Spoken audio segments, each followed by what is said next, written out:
এদিকে হারাম দাদা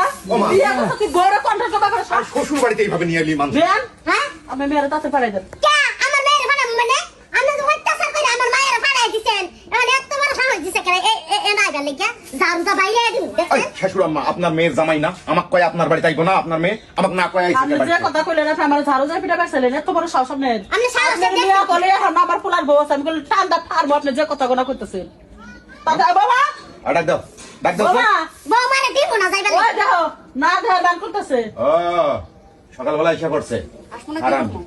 আসবো না কি করবো? আর পুষের মালিক একটা জিজ্ঞাসা তোমরা না মা পুতে যে শুরু করছো আমি আমার জীবন বাঁচানোর লেগে আমি আমার বাড়িতে আইছি আমার জীবনের কি হইছে কি তোমার কোন হইছে তোর শরীরে জীবনে? দাগ আছে দেখাও মানুষের হাত দিয়ে লাঠি ঠেঙ্গা দিয়ে মারলে যে শরীরের মধ্যে দাগ পড়ে এমন কোনো কথা নেই আম্মা। আপনারা যে আমারে যে মানসিক টর্চারিং করতেছেন না এইটার লেগে আমি আরো বেশি অসুস্থ হয়ে গেছি। এই জন্য আপনাদের কাউরে কিছু না বলে আমি আমার বাপের বাড়ি আইছি। তো বাপের বাড়ি কোনো কোনো হাজে না নো নেবা চলো তাড়াতাড়ি চালিয়ে চলো আমি আপনি যে ব্যবহার দেখতে আমার ঘৃণা লাগতাছে বুঝছেন তোমার কি নাম আসা জানা শালা শয়তান মামা তোকে তোমাকে রে অপমান করছ তুমি চা চা দেখো ওই ভাত খাইলে খাবো নিয়ে যাও না নিলে এনে একটা ব্যবস্থা করে হ্যাঁ দিতে তুমি তালাক দিয়ে দাও আর আমি তালাক দিই কে? তুমি তালাক দিয়ে দাও আপনি বলে দিক। না না আমার পোলা তালাক দিব না পরে আবার মামলা করবা 10 লাখ টাকা দাবি করবা তা করবো না শুনেন শুনেন আমার মাইয়া যে সুন্দর চেহারা টাকা নয়া বিয়া দিতাম আর তোমার যে পোলা না বুইরা পোলা বিয়া দিছি এই শাশুড় আম্মা আপনার মেয়ে আমার তালাক দিবেন খাড়ার উপর তালাক দেন আপনারা সুন্দর মেয়ের আমার দরকার নাই বেয়াদব একটা দিছেন আমার ঘাড় এখন বুঝছো যে এই দুইটা মানুষ আমারে কিভাবে মানসিক টর্চারিং করে? আচ্ছা তোর খালা রাখো হে বিধবা খালা কো খালারে ডাক দে খালা খালি ভালো মানুষ ও আপনারা কইতাছে আপনি তো মানুষ ভালো হ্যাঁ আপনি পাঠাই দেন আপনার বোনের মেয়েরা কয়েকটা পাঠাই দেন সংসার ভাঙ্গা করলে ভালো না মসজিদ কর ভাঙ্গা সমান কথা সংসার আমি করবো। ভালো ব্যবহার করে আমার শাশুড়ি যদি আমার সাথে ভালো ব্যবহার করে ভালো আচার আচরণ করে তাহলে আমি ওই সংসারে যাবো, নাহলে ওই সংসারে যায় নিয়ে আমার শাশুড়ি গুতা দিব আমার স্বামীতে গুতা দিব আমি কারোর পরে কোনো কিছু কইতে পারবো না, ওই সংসারে আমি যাবো না। এটা যদি মানতে পারতেন না আমি তোমার খুলা কই আমি একটা ফেসবুক খুলছিলাম এমএসটি মুনমুন সেটার মধ্যে 2 মাস আমি ঠিক মতো টেয়া বসা পাইছি এবার টেয়া ওরে নিছে কিন্তু আমি পাইতেছি না ব্যাংকে টেয়া পাইছে এজন্য আমার মাথাটা নষ্ট হবো মানে আমি জুড়া কথা হইছে মারিও নাই এই শুনেন এই বয়স আমি ফেসবুক চালানি কি ঠিক হয়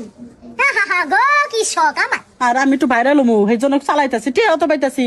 হ্যাঁ টেয়া কামাই করে নাইস দেও বাইরে লইবা ওরে বাবা দিয়ে আপনি তো ভালো নাচ করেন তাহলে আপনি নিয়ে যাবেন ওমা হ্যাঁ তুমি ভিডিও বানাও না আমার শাশুড়িদের সাথে নাও বাবা বাবা তুমি নাও যাই আমি আর তোমার কিছু কম না আর একটা বার সুযোগ দাও খালা খালা পাঠা দাও আচ্ছা মাদাম যদি আর কোনো দিন খারাপ ব্যবহার করে তাহলে বাল মাদের নিয়ে এটা যা করার লাগে আমি করে দিই। করো মামলা করো যা খুশি তাই করো তুমি আর- মামলা করবো না। এখন ওই যে জায়গায় জায়গায় দেখাইতেছে না খবর নিউজ পাইতেছেন না আপনার ছেলে থাকবে আপনার ছেলের জিনিস থাকবো না। ঠিকই গেছি বোমার হাতে দাও কি কইলো জিন টিকটক এই যে করে ফুলার সামনে যে তোমার মেয়েটাই কথা কইলো ফুলা থাকবো জিনিস থাকবো না আমি যে শাশুড়ি তুমি যে মা এই যে এই কথাটা যে তোমার মেয়ে কইলো কথাটা ঠিক হয়েছে কো না না ঠিক হয় না ছোট তুই আমার ফুলা টুনটুনি কাটলে তুই বেঁচে থাকবি আরে মাথা মুতা ঠিক নাই এই আমনে মাইরা দিছেন জামাই অত্যাচার করে আচ্ছা ওটা বাদ আমি যে আমার এই মিষ্টি মুনমুন ওই আইডিতে আপনি কাম করবেন কি হ্যাঁ তিন বিয়ানি মিলাই না তিন বোনের বিয়ানে নাই সানাসি করবো যদি বাইরে আমি গো মাসে আমি টিয়া দিব 10,000 দুজনে 20,000 টিয়া দিব যদি পাই বুঝছে এখন টিয়া পাই না আমি যে ইয়েতে ব্যাংকে ফোন দিব ইসলাম ব্যাংক করছি তো ব্যাংকে ফোন দিয়ে দিই আচ্ছা তাহলে এই জায়গা আমার ব্যাংক করে গেছে যাই